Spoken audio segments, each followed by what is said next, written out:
Lucky Land Casino, asking people, what's the weirdest place you've gotten lucky? Lucky? In line at the deli, I guess? Aha, in my dentist's office. More than once, actually. Do I have to say? Yes, you do. In the car before my kids' PTA meeting. Really? Yes. Excuse me, what's the weirdest place you've gotten lucky? I never win and tell. Well, there you have it. You can get lucky anywhere, playing at LuckyLandSlots.com. Play for free right now. Are you feeling lucky? No purchase necessary. Void where prohibited by law. 18+. Terms and conditions apply. See website for details. Okay, round two. Name something that's not boring. A laundry? Ooh, a book club. Computer solitaire, huh? Ah, sorry, we were looking for Chumba Casino. That's right, ChumbaCasino.com has over 100 casino-style games. Join today and play for free for your chance to redeem some serious prizes. ChumbaCasino.com. No purchase necessary. Void where prohibited by law. 18+. Terms and conditions apply. See website for details. Lucky Land Casino, asking people, what's the weirdest place you've gotten lucky? Lucky? In line at the deli, I guess? Aha, in my dentist's office. More than once, actually. Do I have to say? Yes, you do. In the car before my kids' PTA meeting. Really? Yes. Excuse me, what's the weirdest place you've gotten lucky? I never win and tell. Well, there you have it. You can get lucky anywhere, playing at LuckyLandSlots.com. Play for free right now. Are you feeling lucky? No purchase necessary. Void where prohibited by law. 18+. Terms and conditions apply. See website for details. You are listening to the Rap Podcast, the place for proper fans, proper Welsh fans to get involved and have their say about Welsh regional rugby. Coming up on this week's show, the preview of the Dragons v Edinburgh game, Cardiff v Munster game, and of course Scarlets v Ospreys. Plus, if we get time at the end, a little bit of our season's predictions, where everybody's going to finish at the end of the season. So let's get on with the show.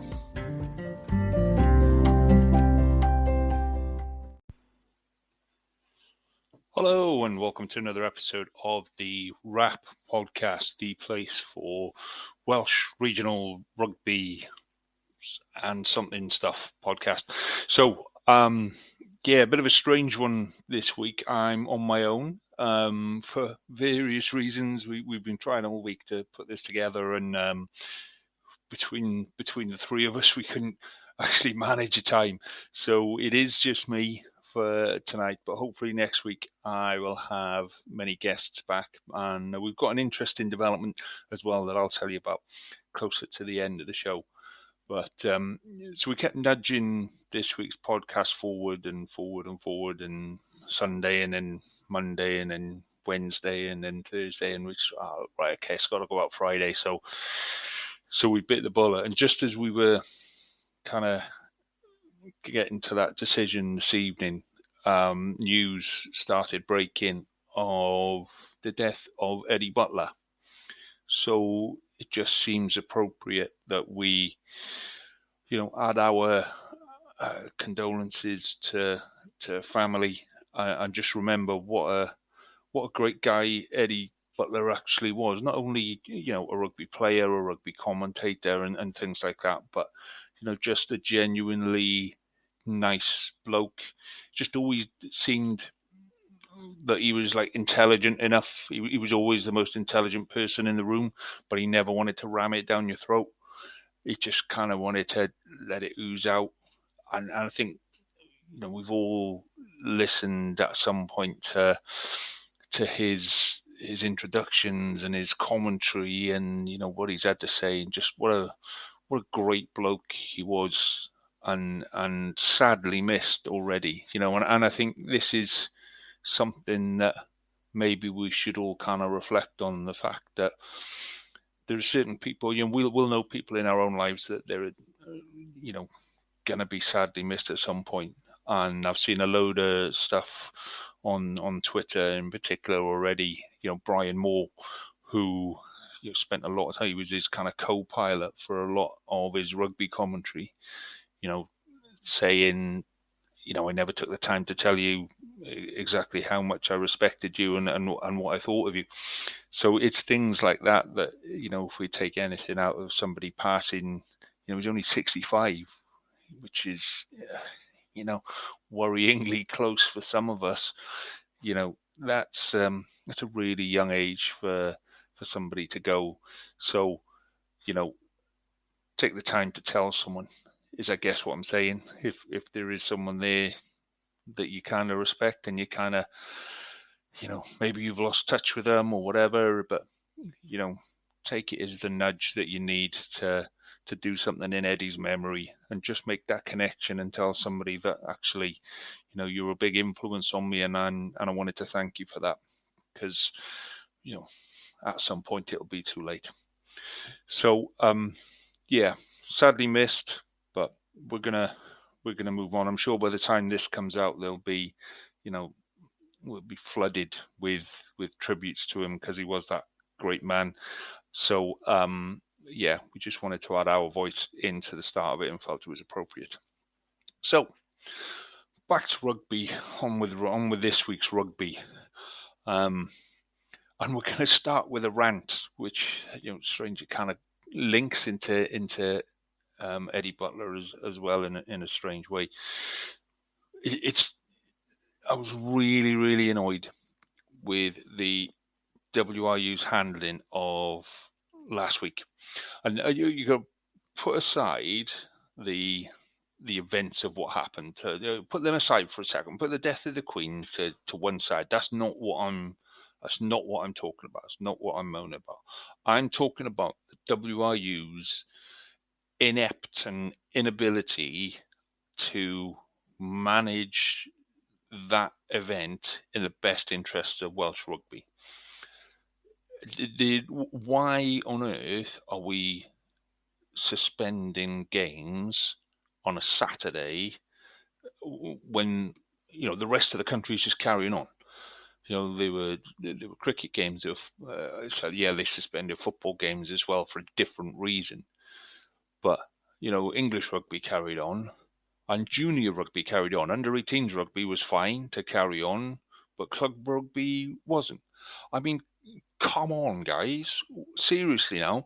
Yeah, when Philip died a couple of years ago, or last year, whatever, somebody in the WRU should have said, hang on a tick, what happens when the Queen dies? What happens if she dies at this point? What happens if she dies off season? If she dies in season? If she dies on a Saturday morning? If she dies on an international day? Somebody somewhere, this is basic, having a backup plan and letting clubs know, here's what's going to happen, or even, somebody's going to make a decision, and these are the processes that they're going to go to, and this is the person that's going to make that decision. There was plenty of time in there to get your act together, and nobody in the WRU got their act together. There was a message from government, central government, saying that there was no requirement to suspend games. Yeah, there was no requirement to suspend or anything like that, but a mark of respect would have been appropriate. So that came out mid-morning on Friday, and it took the WRU another 2, 3, 4 hours, whatever it was, to turn around and go, oh no, actually we're going to suspend that. Scarlets game, Scarlets Newport, Scarlets and Dragons last Friday night, there was people asking the question on the Thursday night because they were travelling down from Newport. They were travelling down from the north of the country. Kelly, I think it was the one that I saw. So, because of the way the trains work in Wales, and we haven't got a north-south one, then they were leaving at 5 o'clock in the morning to get to Parker Scarlets for kind of 6 o'clock at night. They had hotels booked, and then you take that into the Saturday. Go back to the Scarlets game. Look how much Scarlets would have shelled out for that game. Yeah, you got bar staff, you got food, you got all the stuff that goes around it. You got security staff, you've got all this stuff, and at the drop of a hat, someone's gone, bin that game. It defies logic how these people are still in charge of the WRU.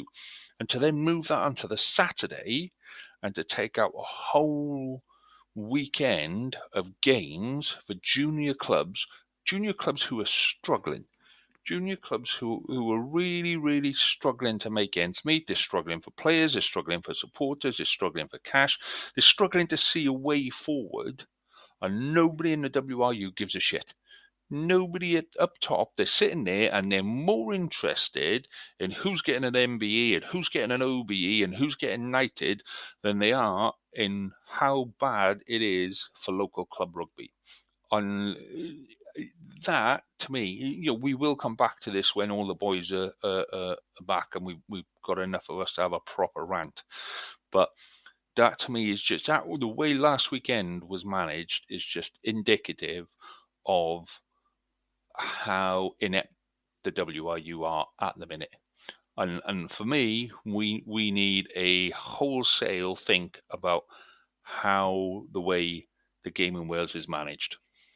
From schools, colleges, clubs, professionals, and let's get everybody round the table and let's go, right, okay, how do we make this work and how do we make this a success? Because right at the minute, the only thing that WRU can make a success is how many of those boys get mentioned in the Queen's Honours, or King's Honours as it will be now. Yeah, so that's my rant for last weekend over, because damn, that I could probably sit here and go through that all night. But I'm going to leave that one there. And we're going to move on with this week's rugby. So we've got a couple of games to preview for this week. We got the Dragons game, Cardiff game, and then, of course, we've got Scarlets and Ospreys game. So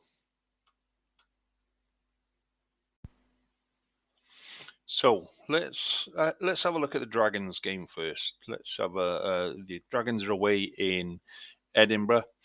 It's on telly, so it's 7:35 kickoff.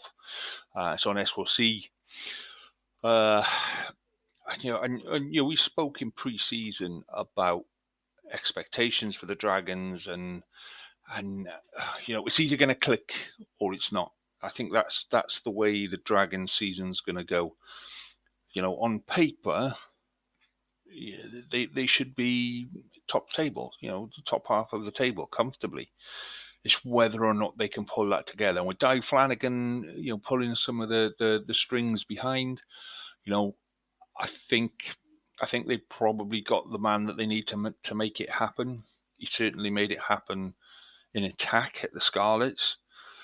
So it's whether or not he can pull them all together and get them all together as a unit quick enough to make an impact on the season. Because if they don't, if they get to mid-season and they're still waiting for that first win, like it was last year, that starts to get to the players, and then there's calls for heads to roll and all of this kind of stuff. And let's be honest, Dragons are due a good one. They're due a big result. They've very nearly pulled off quite a few. And as much as I like to wind up Dragon supporters, and as much as I like to have a bit of a ribbon with, just because, the Dragon supporters are the best in the business by far. They are, when you talk about teams that are maybe underperforming, Dragons are the kind of club that you're talking about. And for those guys to go and watch it week in, week out, knowing that it's probably not going to be their week, but they still turn up and they still cheer and they still say, and you know what, and the support that they give to the players on and off the park is absolutely top notch. So I think they're due one. And I think Edinburgh may well be the place it happens. Last season, Edinburgh beat them 30 points to 14. And I just, sometimes you just get a feeling, they're going to shock a few teams at some point. I hope it's not Scarlets, because that would be crap. But they're going to shock a couple of sides somewhere. And I really do think that Edinburgh are there for the taking this year. They've not made any big signings. They've not made any massive changes. but at the same time, they've not, not really proven themselves to be, they're not the best in Scotland. So, I think Dragons have got the potential. They've certainly got the side to beat Edinburgh. They've got they're definitely on paper they're there to beat Edinburgh. Whether or not they can pull it off, I think they will. That's my prediction. My prediction for the Dragons Edinburgh game is Dragons to win by 15-12. I think it'll be a really, really tight game.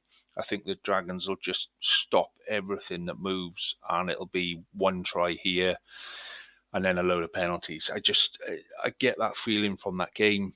I just think there's a lot of players in there that know how to win games.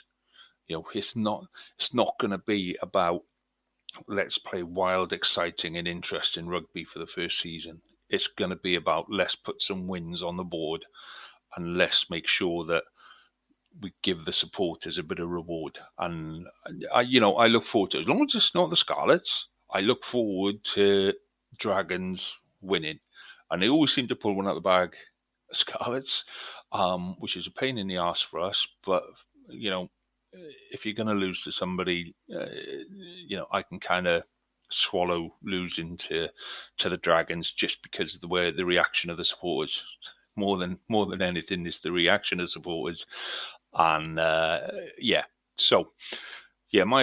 prediction there, 15-12 to Dragons, and that's going to be an interesting one to watch on S4C. So, rearranged game, Cardiff and Munster. So this was due to be on Friday night, been moved to Saturday afternoon. I'm not going to get into the reasons why and this, that and the other. I know a lot of Cardiff supporters are quite happy about it because it's gone from like a 7:30 kickoff to a 3 o'clock kickoff on a Saturday. And if there's one thing that Cardiff supporters can do, it's moan. So I think it's one of the things they're happy about it being on a Saturday now. So they got one less thing to moan about and they can start focusing on rugby. And, I think Cardiff are in for a tough season. I really do. I think they've recruited players they didn't need to recruit.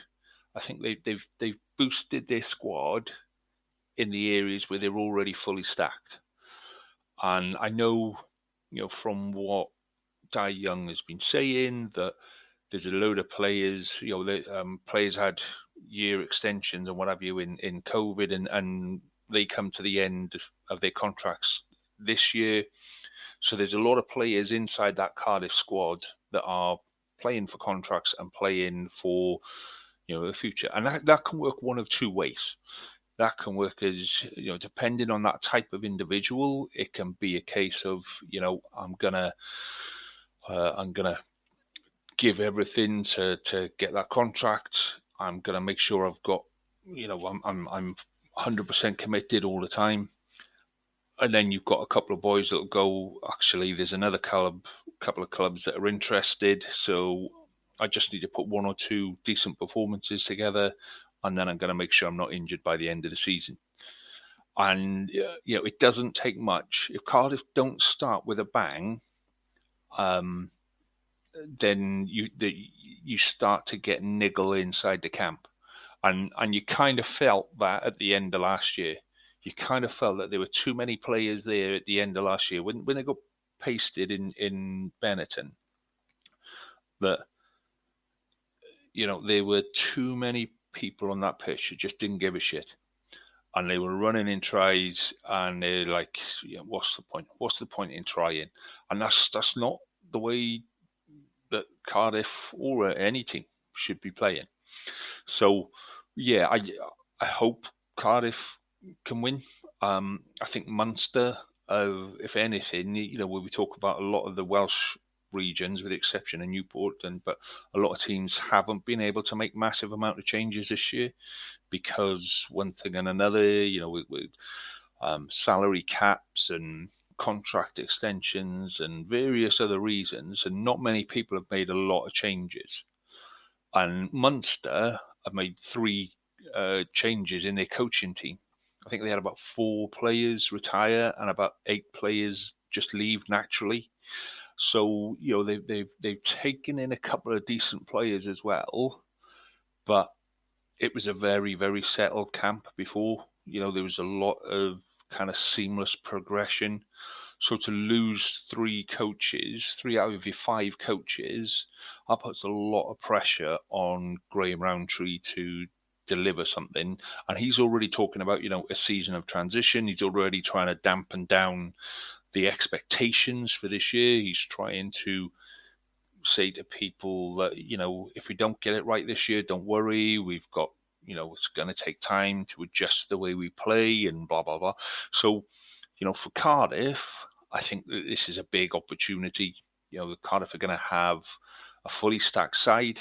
So Liam Williams is going to be on the park. Felipe Faletau is going to be on the park. They're going to go with that fully stacked side for the Munster game. Munster has still got a lot of players not available through international and through injuries. So they're putting out a weakened side that's adjusting to a new way of working.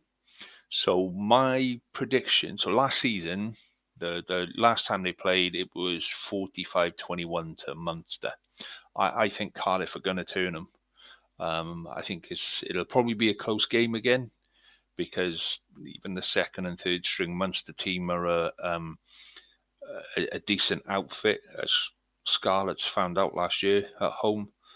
But I think that the changes that they're going through and just the vibe coming out of the camp, the Munster camp, the kind of conversations that are having, I think Cardiff have got a bit of steel about them. And I think this is going to be a game that Cardiff need to win. I think the desperation to win for Cardiff and the almost acceptance of things aren't going to be perfect from Munster, I think that works in Cardiff's favour. So I'm going to go for 20 points to 15. I think it'll be close.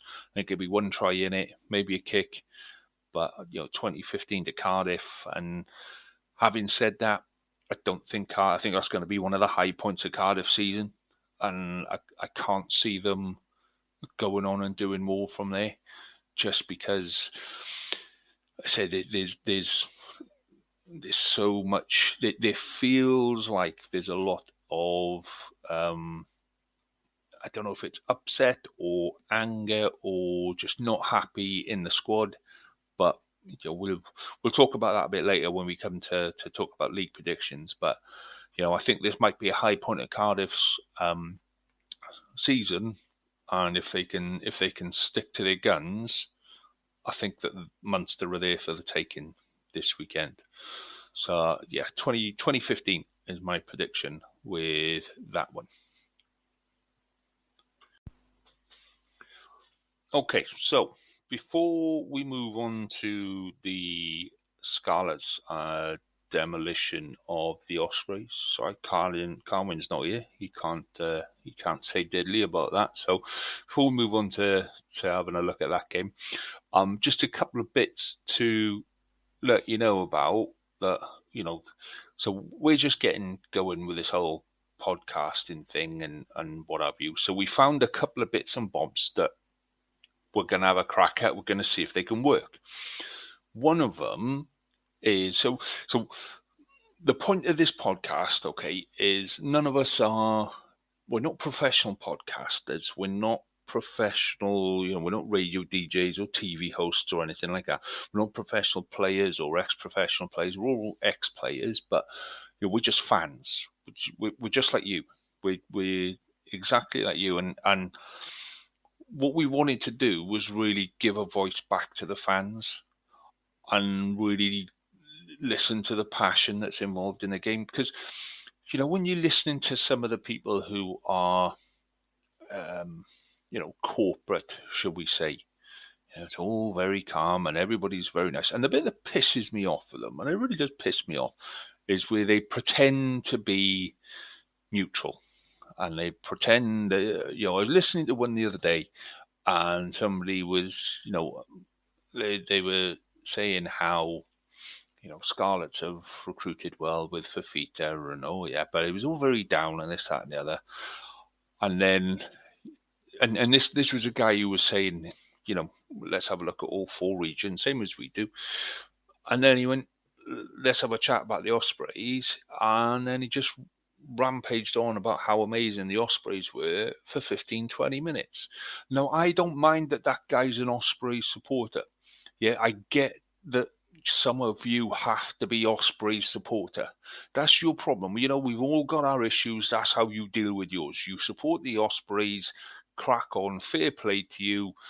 I admire you for being that brave, yeah? But to have somebody pretend to be independent when they're actually quite blatantly not is not what we want to do, yeah? I'm a Scarlet supporter, and I will absolutely back my boys to the hilt. And, you go around Parker Scarlets on a Saturday and you'll find another 8,500, I think it is our average gate, of people, screaming for the Scarlets. You go to Swansea.com Stadium, you get the same for the Ospreys. Yeah, Cardiff Arms Park, everybody's going to be screaming for blue and black. Yeah, Rodney Parade, and we all know what's going to happen there. It's part of the game. It's part of the DNA of being Welsh that we care about our teams, and we don't care if we're right or wrong. We don't care if there was a blatant knock on, but that try got us over the line and we won the game. Yeah, we don't care because that's us. That's our, that's who we are and what we do. It's our game. It's our team. So the whole point of this podcast is to give that voice back to fans.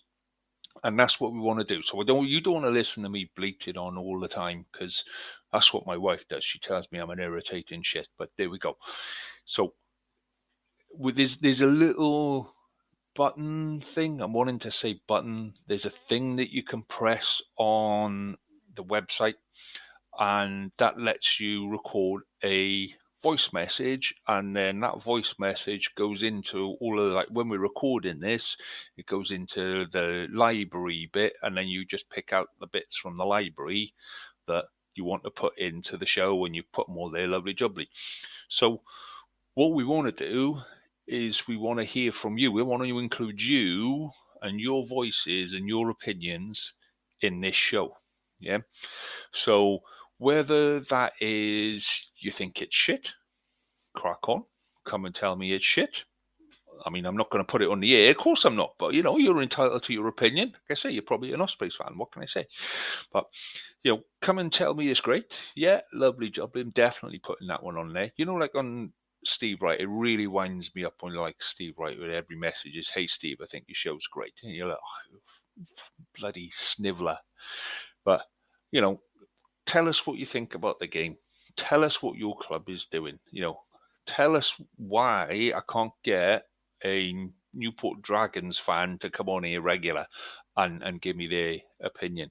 Tell me why you stand on the terraces down at Rodney Parade when it's pissing down, soaking wet, 5 degrees, and you're getting hammered by Leinster. Tell me why you go and do that, because people need to know. People need to know about you and what drives you, because it may well drive them, So like I say, there's a button. So go to anchor.fm/rap, which is WRRAP. Remember that one? Yeah. Welsh Regional Rugby, anything you want, podcast. Yeah. So go in, there's a little message button, tap the message button, and then you can record a message to go into the show. Yeah, and hopefully next week we'll put some messages out there. In fact, so this is going to go out on Friday morning, and you'll have all of Friday and Saturday. So drop us a line, leave me your name, who you support, and what your prediction is or what your expectation is for the first game of the season. And then, depending on how that first game goes, leave me another message so I can tie the two back together with your name and what have you again, and then tell me how you're feeling after the game. because some of us, definitely Scarlets v Ospreys, at least 50% of us are going to be absolutely fucking devastated because we've lost to those bastards. And whether it's us losing to them or them losing to us, somebody somewhere is going to be absolutely livid. And I want to hear that, guys. I want to hear your voice. I want to hear what you've got to say, and I want to hear your voices. I want to hear the passion, because that's one of the things I think we lost in Wales.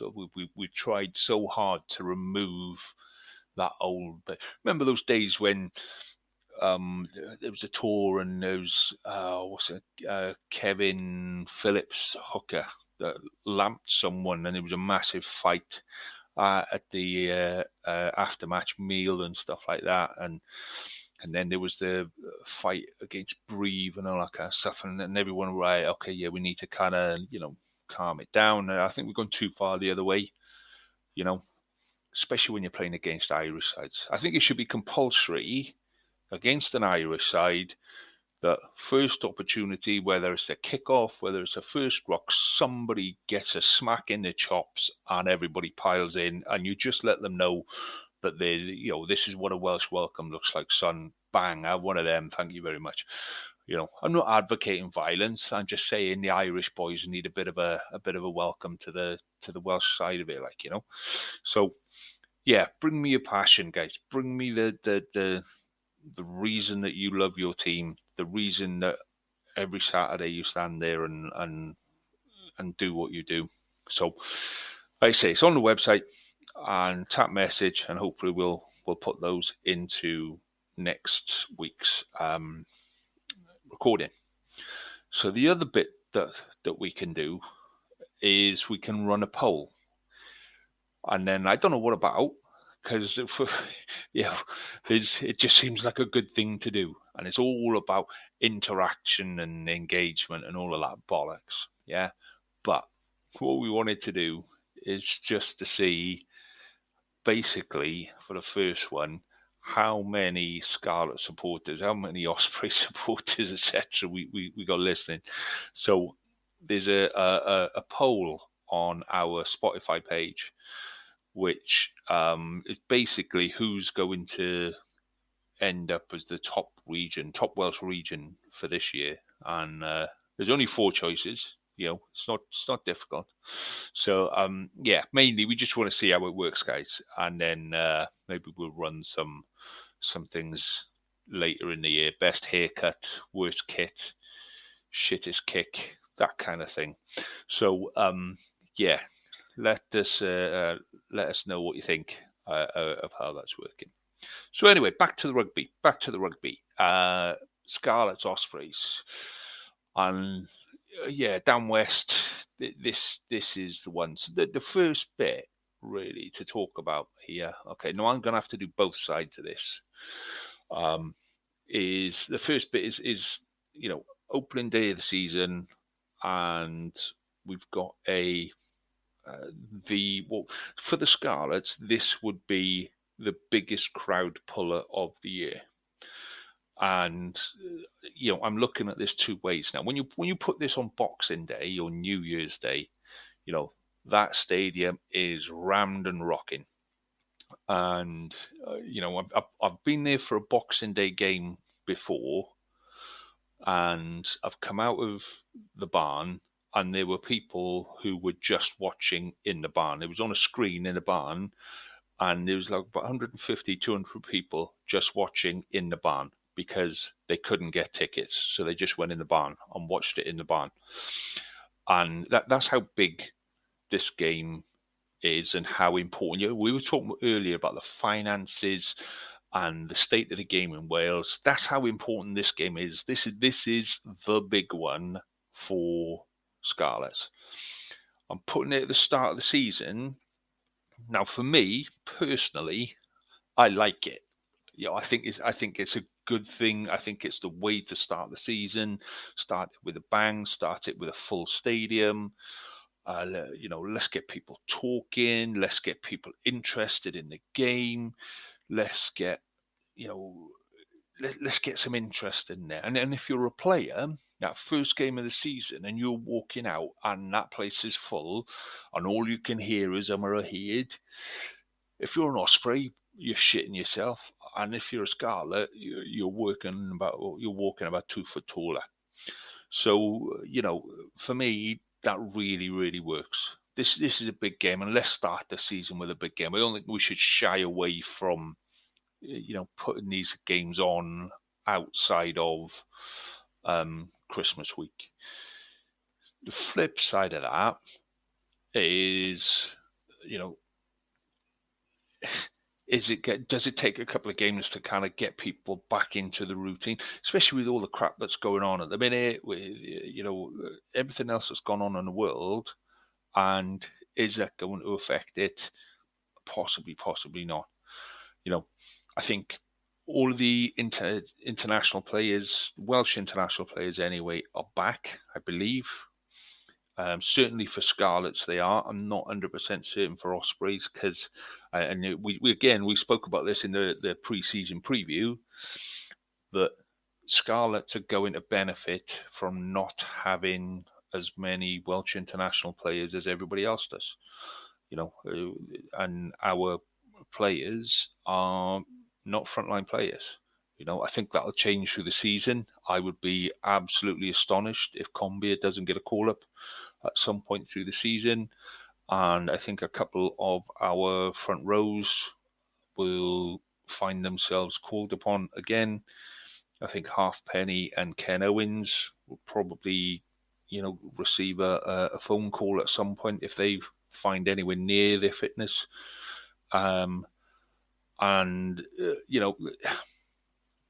At the minute, we're in a good position with it, where the Ospreys are probably suffering from it because, they've got too many players that are tied up in international stuff. So, yeah, is it the right decision? I think it is. I think it's, this is the game that you want to see. So let's put it on at the start of the season, where the weather's not too crap. It's going to be good weather this weekend, so there's no excuses. There's absolutely no excuse not to get to this game. So one of the things that we're doing, we're Pembrokeshire end of the Scarlets region, so we're trying to get lifts sorted. So there's no excuses for people not to get to this game. This game should be the absolute humdinger. What I will say about this game is that the WRU, again, need to pull their fingers out and get their marketing together for regions. We need to be marketing the game, not just the internationals. We need to get people interested in the game and interested in, whether it's a Scarlets Ospreys game or whether it's Llangennech against Vardra. Yeah. It doesn't matter. We need to get people interested in playing the game again, and that's what we've lost. So, for me, this is part of a bigger thing. I've barely seen any advertising about this other than on the social media. We should be going nuts for this game. This should be one of the key fixtures for this year. So, yeah. For me, I think it's the right decision. I'd like to see it done better. I'd like to become a regular thing. I think if this works for the Scarlets, I think you'll see next year that Newport Dragons will be hosting Cardiff on the first day of the season as well, and things like that. And I think this is the way forward. I really do. Why can't we put Judgment Day on the first day of the season? Let's start the season with a bang. Let's do Judgment Day on the first day of the season and get 80,000 people inside the Millennium Stadium, staying for both games and having a bloody good day. So yeah, that's my call on that. So the game itself. Now I asked Carwyn. Well, I didn't ask him. He told me anyway, because that's the way he is. I got a prediction for Carwyn. I asked him for the bit that we're going to do after this is our league predictions for the year. So I asked Carwyn for his predictions for the year And I'll read it to you because it says Ospreys to win everything and stuff the Scarlets twice. So, that's actually a well-considered opinion from an Ospreys fan there. He's been able to count to 2, let's be fair. So, I don't think that the Ospreys are going to win everything. I'll put my hand on my heart there. I don't. I think this game this weekend is going to be a cracker. I really do. I think that, we've got two sides who are perfectly capable of playing an open, expansive game. And so I'm going to piss off a lot of Ospreys fans now, okay, which is something I do quite regular, I'll be honest. But I'm going to, here's a couple of home truths for Ospreys fans, yeah? Regardless of how much you love the guy and of how much you think he's God's gift, Rhys Webb is your worst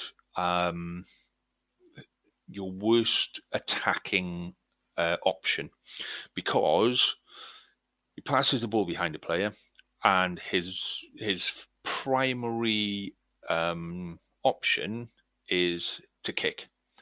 Now, when you do that against the Scarlets, you've got 3 of the fastest boys in the URC sitting there waiting for that ball, and we'll run that ball back at you all day, yeah.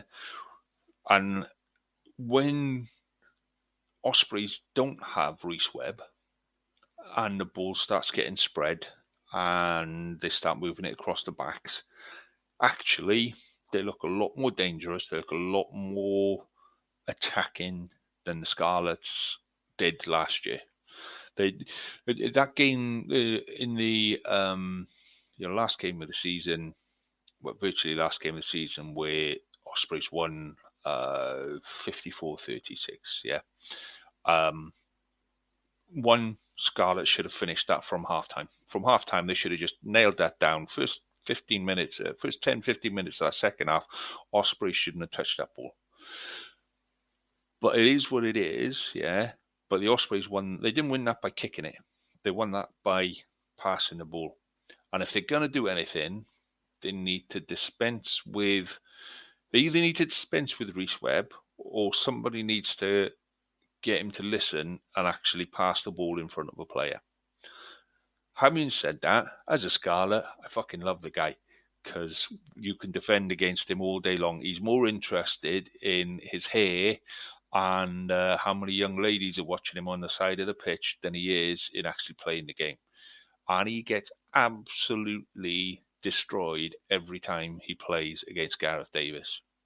Now, Gareth Davis, as a player, is just rock solid. He's quick.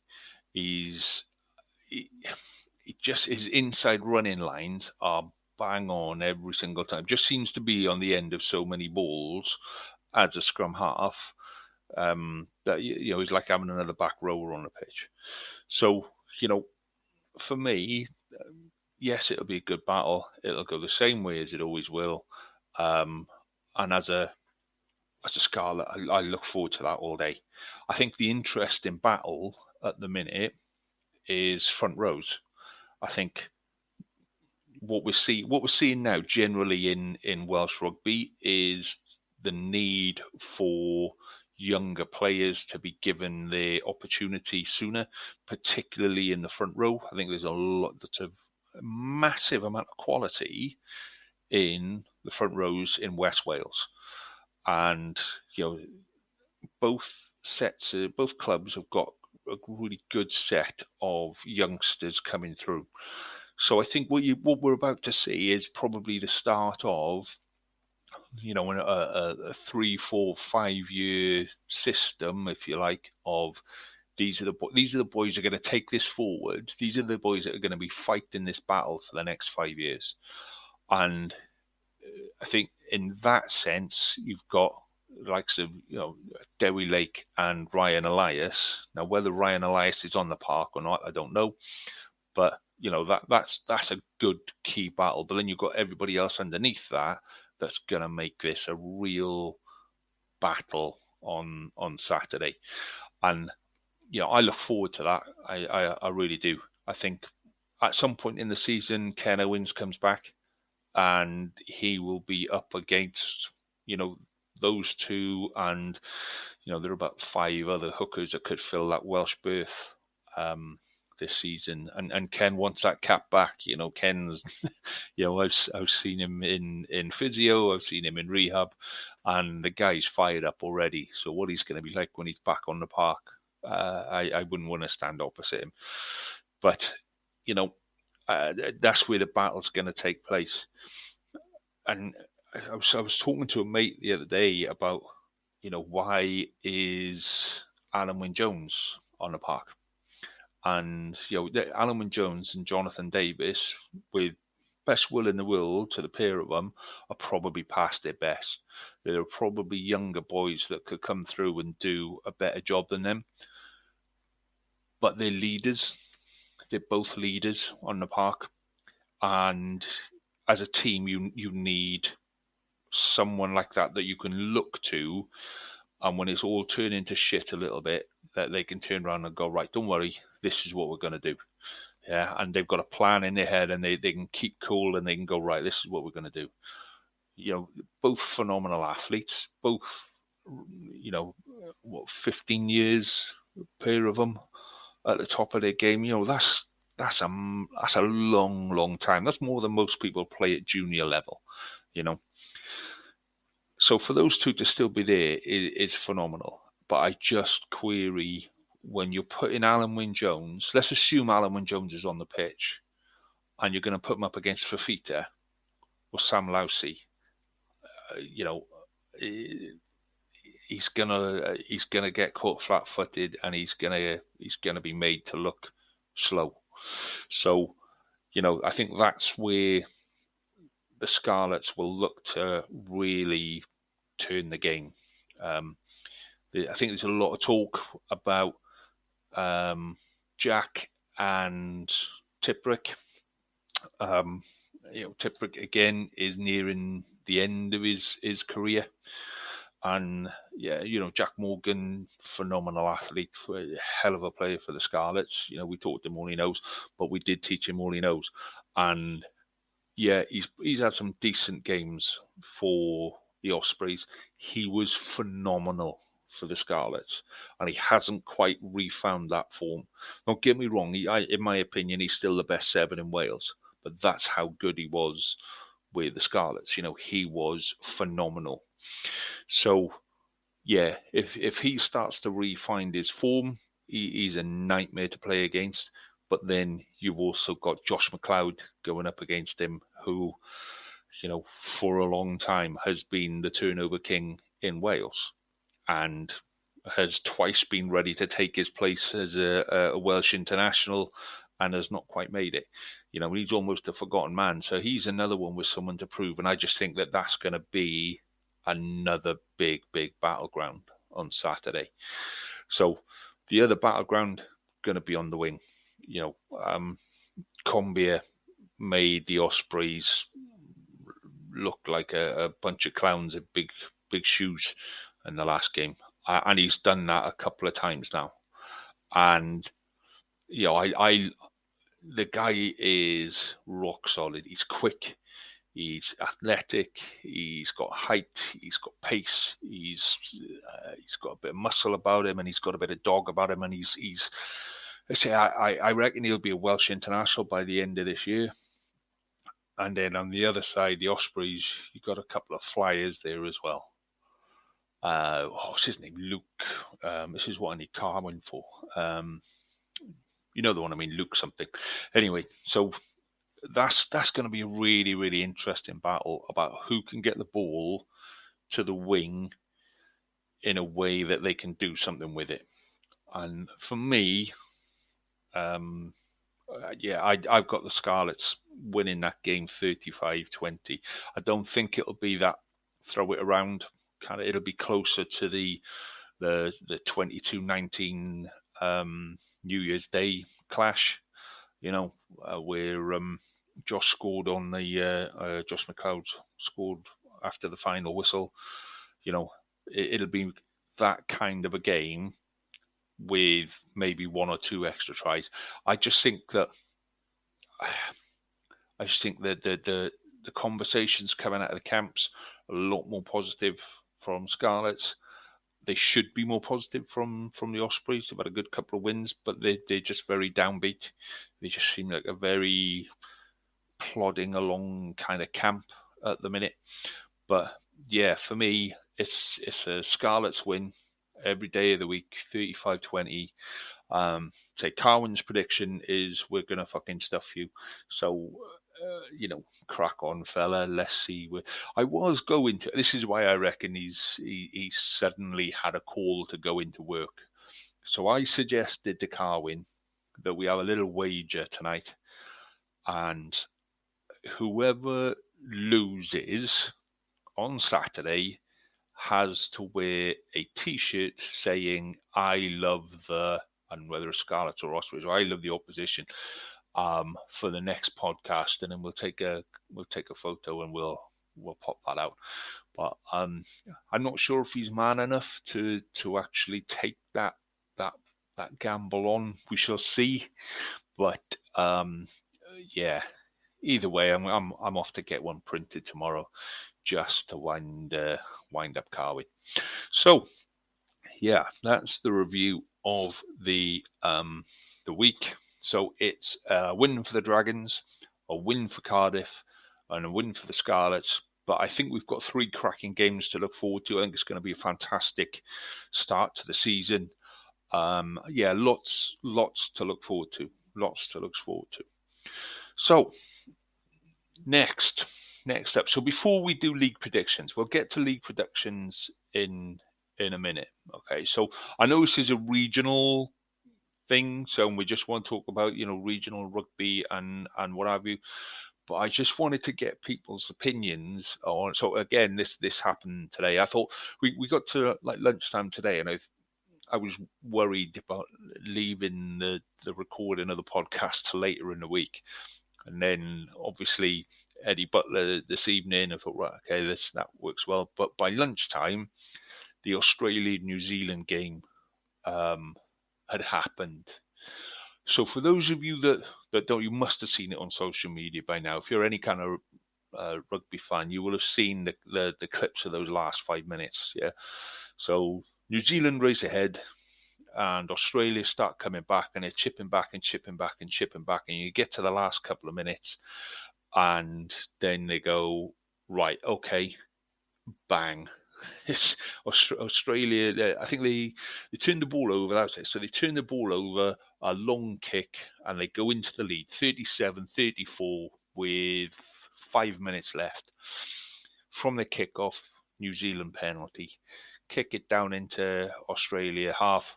Australia win a penalty off the line out. 2 minutes left, and then so Bernard Foley at 10. So we've all been there and we've watched an outside half take an hour and a half to bloody take a kick, and you can go and have a pie and a pint and pop to the bog in the time it takes him to actually take a penalty kick, especially with 2 minutes left. And then the ref penalises him for wasting time. Holy shit, no, not a penalty, it was a scrum. And then from the scrum, New Zealand, couple of phases, and they score in the corner, win the game. So, Australian fans absolutely fucking bouncing off the walls. All Blacks fans, best thing since sliced bread, absolutely. About time we cracked down on that. And then fans around the rest of the world just go in like, what the fuck was that? It was, I'll be fair to the guy. I can't remember the ref's name now. I think it's a French guy. But balls of steel or what? To make that call in that kind of a game, to suddenly decide at that point in the game that this is when I'm going to crack down on time wasted. I mean, holy shit. It was Australian fans, rightly so, absolutely livid. Ian Foster must be breathing a massive sigh of relief, but I think that pretty much confirmed that, his replacement is being sought pretty rapidly. And yeah, just the bit that I like about this, is instantly. So I was kind of keeping track of the game on Twitter, and you could see it building. New Zealand have got this. There's all the New Zealand accounts going. New Zealand have got this, blah blah blah, and then we're back in the game now. We're coming, we're level, and all of this. And then when it hit that whistle, it just went ape shit. There was tweets going left, right, and centre. It was really nice to see so many people engaging with the game, and it's shit if you're an Australian fan. Of course it is. If that was me, I would be absolutely livid. Yes, not a problem at all. But from the point of view of the game, we got something to talk about now. There is a big talking point that's going to rumble and rumble and rumble, and I feel sorry for the ref in a way because, he's going to be at the centre of this for a while now. But, what a finish to a game. It was a really good game. I've seen highlights of the game. It was a really, really good game. So, yeah, I'm not suggesting this is a strategy going forward for teams, or referees to make a really controversial decision that changes the result of the game at the very last minute. But wow, what a way to get people engaged in the game. So, yeah, I'd love to hear your thoughts and your comments on that. So message us on Twitter, guys, or leave a message for us because, I think that's one of the things that's you get the feeling that there's going to be a rule come in at the end of the year that about what time wasting and all of that kind of malarkey is. A bit like when England nearly got turned over by Italy from Italy just playing the rules about non-contact around the ruck, and then all of a sudden the rules around a ruck changed. So it's that you get that kind of feel from that decision from today. So send us your opinions on that. So finishing up with then league predictions. So the idea of this, that we were all going to sit around and we were going to have a chat. This was going to be one whole episode on its own, but with various things and various different people not being able to make it, and Carwin saying basically Ospreys are going to win everything, so don't even bother. Don't care about anything else. So that is the usual load of shit.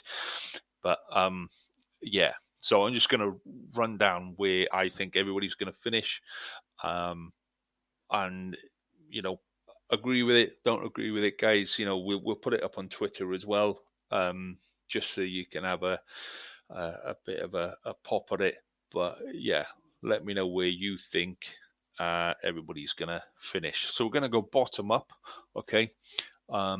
I think it's difficult to get past Zebra finishing in 16th place.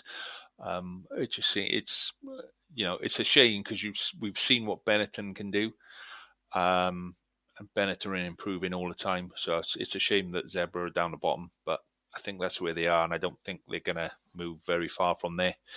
15th, I've got Connaught, which kind of confuses some people, but I just think that they, same as Munster, there's a bit of transition going on. There's a bit of players coming and going, and they have kind of lost their way, and they're Irish and they're due it. They're due a season where they just balls everything up because it does come around. So I think this is their season to balls everything up. So 14th, I've got the Lions.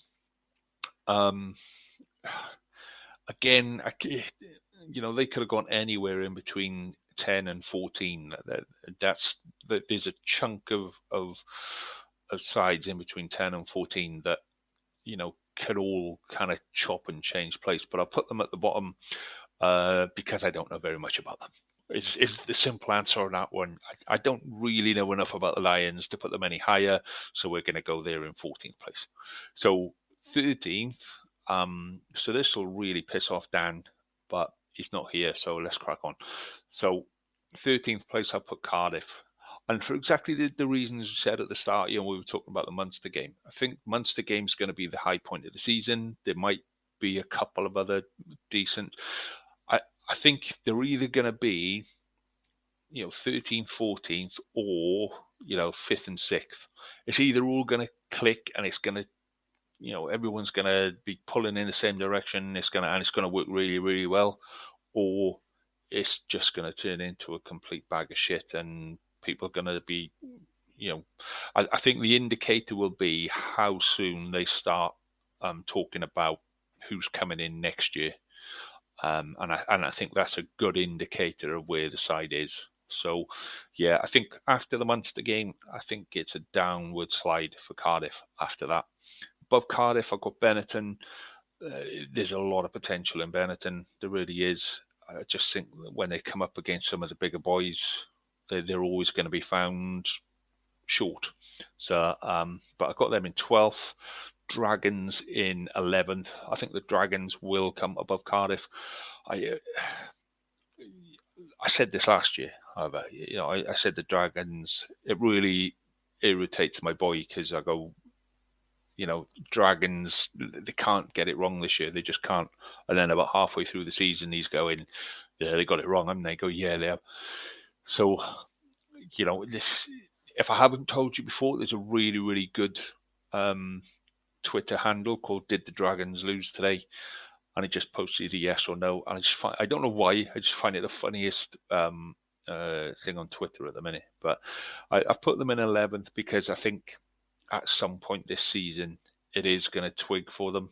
It's going to click. But I think Dragons are going to suffer when they lose players to international duty, which is a real shame because I think they build momentum and then lose it and then have to rebuild it. So Dragons in 11th, Sharks in 10th. Pretty much the same reason as the Lions, really. The South African sides are not my strong point, and they had to go somewhere. And judging by last year, that's where I put them. So I might be completely shooting up the Swanee on that one, but yeah, Sharks in 10th. Glasgow in 9th. I just think they've been underperforming for a long time now, and I can't see that changing this season. I've got Munster in 8th. A lot of people outside of Ireland are quite shocked by Munster being in 8th. And then I talk to some of my Irish friends and they go, yeah, they might scrape 8th, they might be below. So the expectation in Munster this year is not very high. And that might work one of two ways for them. It might, taking the pressure off and they'll be able to relax and play the decent rugby because they've still got the decent players. It's whether or not that new coaching regime can stamp its mark on the game and whether that's the right mark to make. So I'm just thinking that not this season. I think next season they'll be definitely pulling back through to the top of the table, but I just think this is their season to dip on that. Edinburgh are probably the least interesting side that play well for me. There's never anything wildly exciting. They play in Scotland, for God's sake.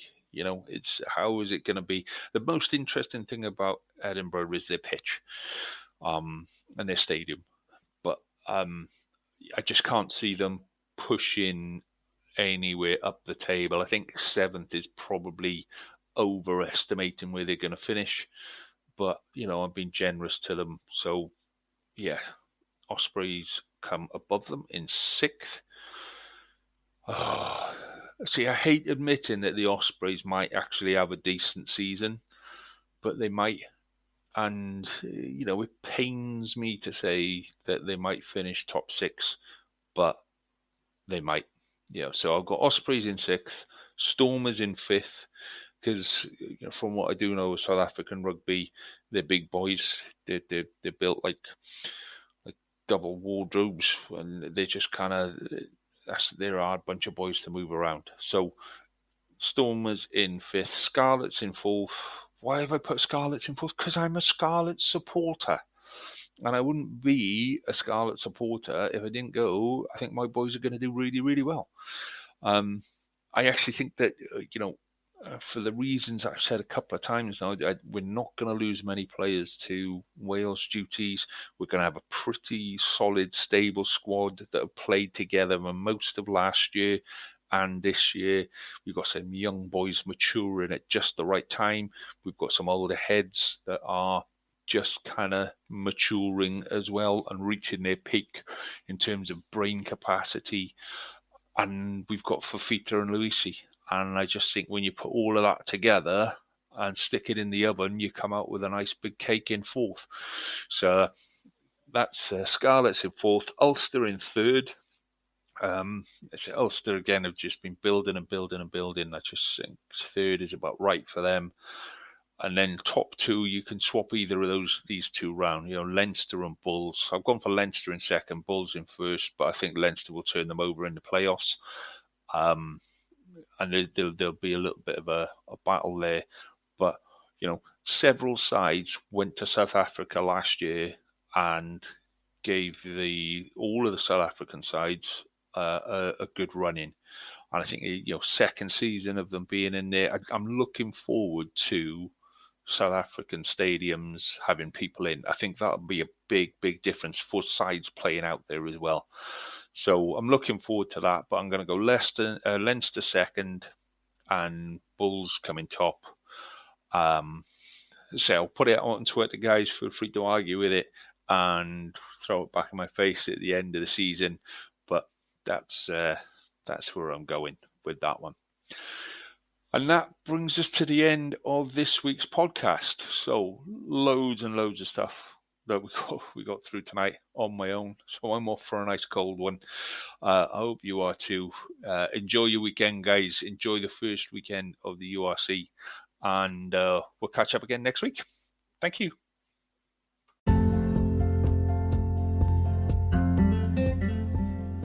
You have been listening to the Wrap Podcast.